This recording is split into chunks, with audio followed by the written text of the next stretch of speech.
And then you got people who have a hard time getting $50 in a day because the economy is not a fair economy.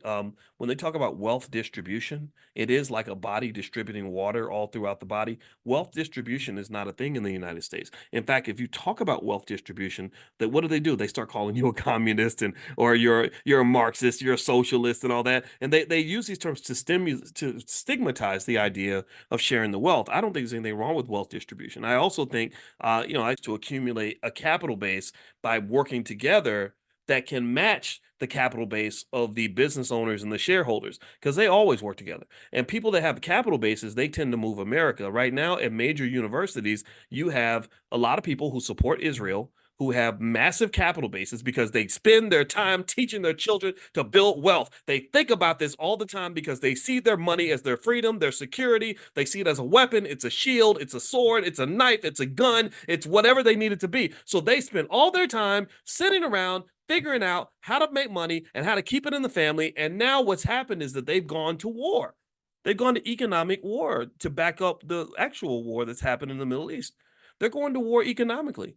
They're going to the universities now and they're saying, oh, we've got the capital base. And we know that you need money because you're just a bunch of nerdy professors who sit around and write these research papers that nobody ever reads and you don't know how to make money. Well, we do. And if you don't do what we say, we're going to take your money away. We're not donating to this. Right. So again, while I honestly, I'm gonna tell you, I don't agree. I tend to be on the side of saying I don't understand why we gotta, blow up these hospitals in the Gaza Strip. I don't understand that, right? But at the same time, I see exactly what's happening, and I just, it's life. So capital bases are really important to protect yourself. You have to have a capital base. If you throw your child into the world without a capital base, you are basically throwing them into slavery. You are throwing them into exploitation. You are making them vulnerable. You're putting them in the middle of a gunfight without a weapon, without a shield, without training, without nothing. And then we wonder why they fail. We wonder why they're suffering. So anyway, let me keep going. And nobody else, I know nobody else talks to you like this. And they get mad at me because they think, yo, you're being mean. Well, guess what? As mean as I might be when I say this, the world is a whole lot meaner when you are 28 years old and you can't afford to pay the bills. So, I'm sorry if it hurts people's feelings, but I have to say this. So here is all right. So here's the other thing in the Black Wealth Master Plan. The second part of it comes down to stock ownership. I think every black child should own stock at the age of 5, but buying them one share of stock is not enough, or buying them stock one time is not enough. You have to buy it the same way you buy them food. No parent, no good parent in the history of this world has ever fed their child one time and said, "Okay, my job is done." Nobody does that. You don't feed your child once and then assume they're going to live the next 20 years. You don't do that. You feed them every day. You feed them regularly. Now with stock, you don't have to feed them every day, but I'd say once a week, once a month, something like that. And that's where that $5 a day plan comes into play. The URLs for that is well, actually just go to b1investing.com. I think it's there. So B1 Investing, be the number one investing.com, and it is free. You can have it for free for sure. So basically when you're feeding the child economically consistently, then what's happening is you're building that capital base for them that we talked about. So, and really you should start doing this when they're born, before they're born. In fact, if I was 25 years old and I knew I was going to have a child in the next 7 years, I would start investing right now for my child. Because remember that the wealth you build isn't just their wealth. It's the family's wealth.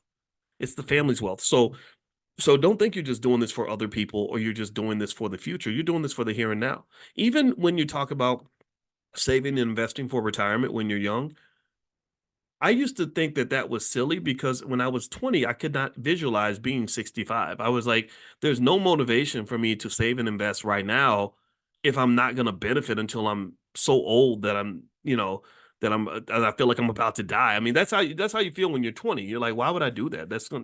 I got so many other pressing issues to address. Why would I start sacrificing for when I'm 65? Well, here's the reason why you do that. Well, remember, when you're investing when you're young, and you're accelerating your wealth growth and all that, and building that capital base, you have a capital base that you can still utilize even before you retire. You have financial security so that if worse came to worse, push came to shove, you've got some money in that 401k or that IRA that can make sure that you're not homeless in case you get mad at your boss and decide to quit your job. If you want to go and get some sort of productive asset, you've got an asset that gives you collateral. You can borrow against that. And again, for those that are in the Prime program, I'll send you all the video where I borrow money from myself all the time. Why? Well, because I got a capital base, so I can go and pull money out. I can go and sell options. I can sell time. Options are beautiful because you can actually sell time.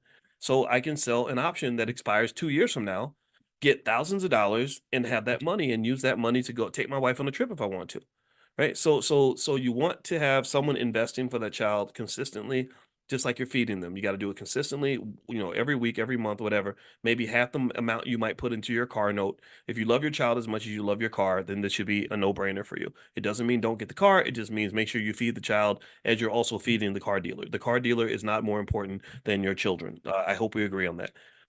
The third part of the Black Wealth Master Plan is that every child should be in a position to put a down payment on property by the time they're about 21 years old. And really that's flexible. It could be 25, but early to mid 20s, they should be in a position to put down payment on a property because when you own property, you're able to participate in inflation in a good way. Inflation no longer becomes bad when you have assets because what happens is that there's another type of inflation that's even stronger than regular inflation called asset inflation. Asset inflation means that when the price of everything goes up, guess what? The price of real estate goes up.